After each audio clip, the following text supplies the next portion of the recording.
Hello, my friends, and welcome back. Thank you very much for being with me again today.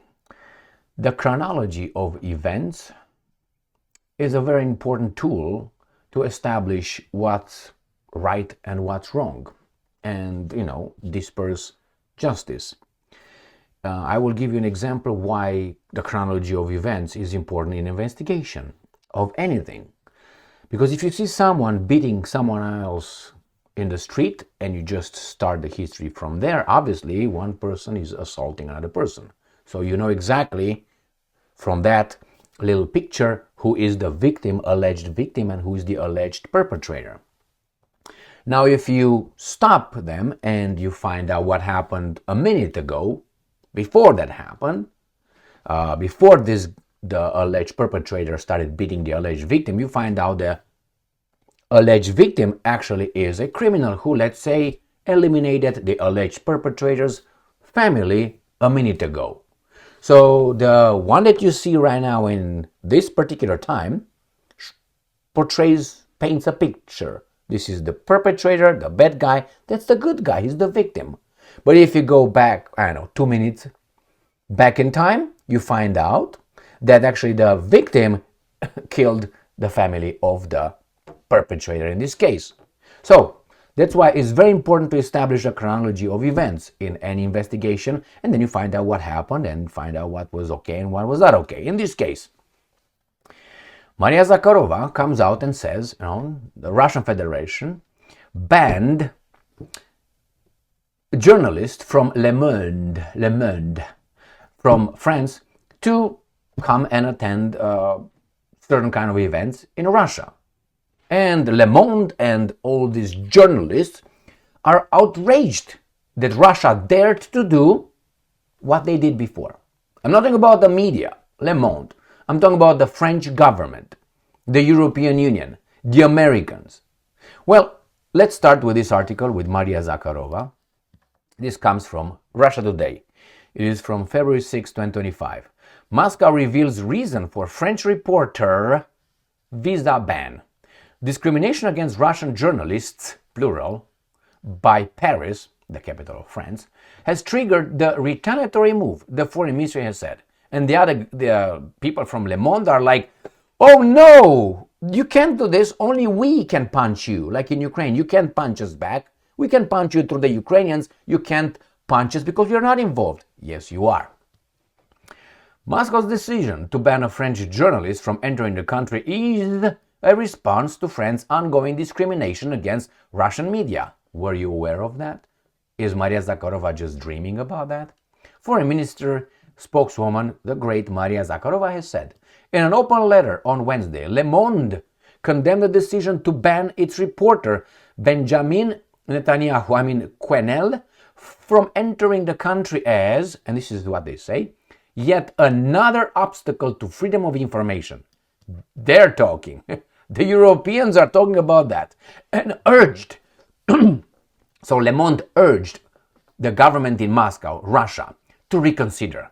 On Thursday, Zakharova clarified that Quenelle was chosen at random, following a French refusal to allow a reporter with Komsomolskaya Pravda to work in Paris. The French government has accused the Russian outlet, so Paris, as Moscow in this case, accused the Russian outlet of providing cover for intelligence agents, which could be true, both ways.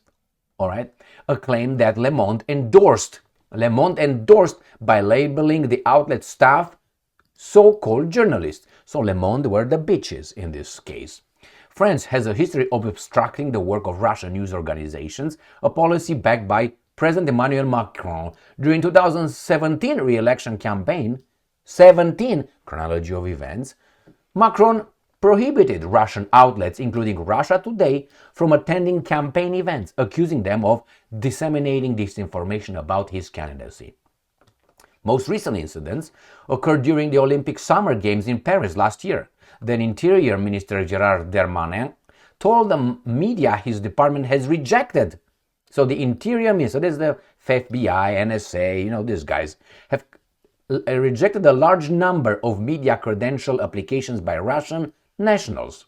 He claimed they pose a security threat since agents posing as reporters could carry out cyber attacks. Some Russian journalists had their credentials revoked while they were covering the games. French targeting of Russian media reflects a broader Western approach since the escalation of Ukraine conflict in 2022. The EU has implemented a blanket ban on numerous Russian outlets, banning their broadcasts and instructing social media platforms to restrict access to their content.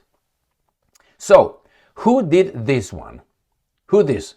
So, Moscow views Paris' actions as discriminatory and indicative of Russophobia, end quote. Zakharova described Le Monde comments regarding Canel's visa ban as amazing and urged, good for her, the publication along with French media as a whole to scrutinize their government's policies. She pointed to a report detailing Western suppression of Russian media last updated by the Foreign Ministry in January. Russia has also accused international organizations concerned with press freedom of ignoring attacks against Russian journalists, including what Moscow says were targeted assassinations on frontline reporters by Ukraine. So, I think everything Zakharova said is true. Now I think it's demonstrable true. You can go and find it.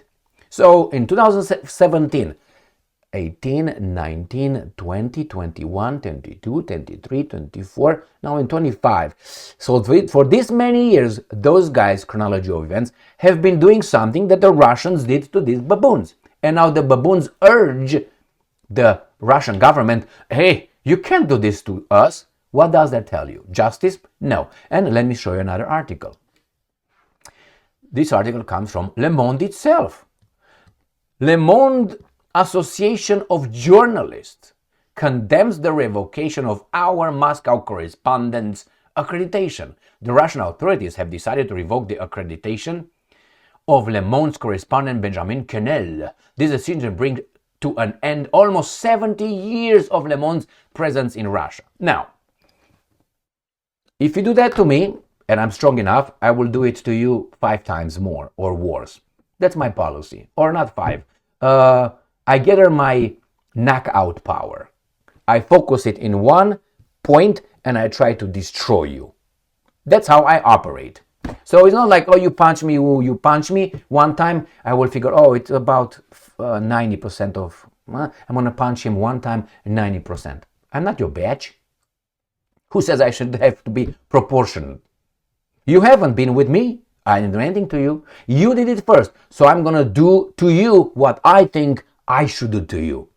That is knockout. If I can. In this case, Russia can. And the bitches are crying. So now, are there agents working in media? Watch CNN, MSNBC, Fox News. Watch them. And you're going to find out certain people who, okay. And not only that, the embassies, the consular staff in every country where you have an interest, you have this kind of people, including in the media, undercover.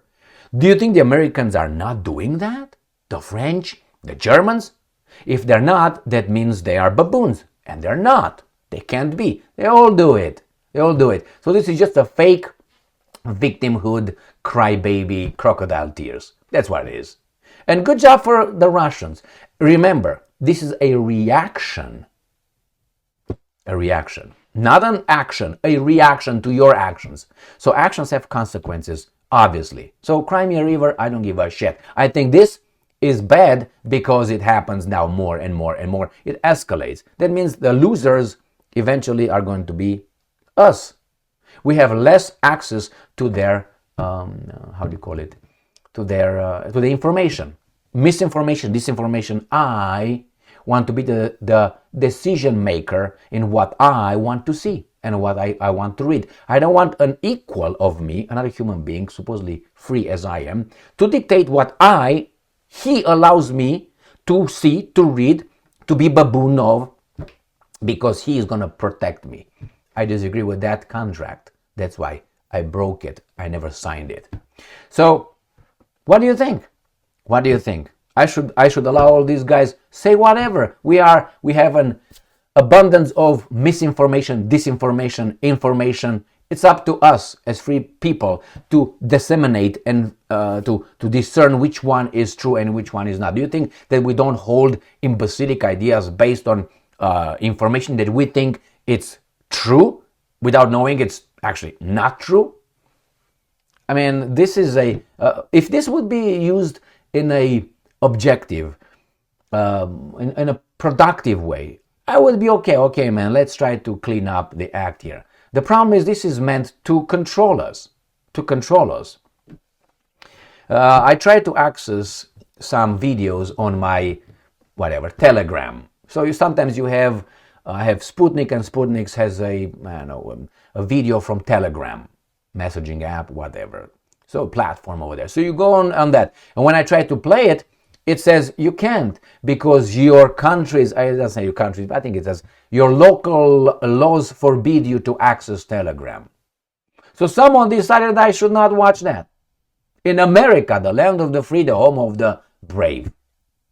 No, I want to watch it. I don't want another person to tell me what I can watch and I cannot. Unless, there's a certain kind of things over there. But other than that, I should be allowed. If it's legal, they decided it's not legal. Why? We're going to keep you safe. You should not hold ideas that oppose our, truth and justice, I guess. Thank you very much for being with me again today. Stay strong, stay smart, look for the truth, and be just.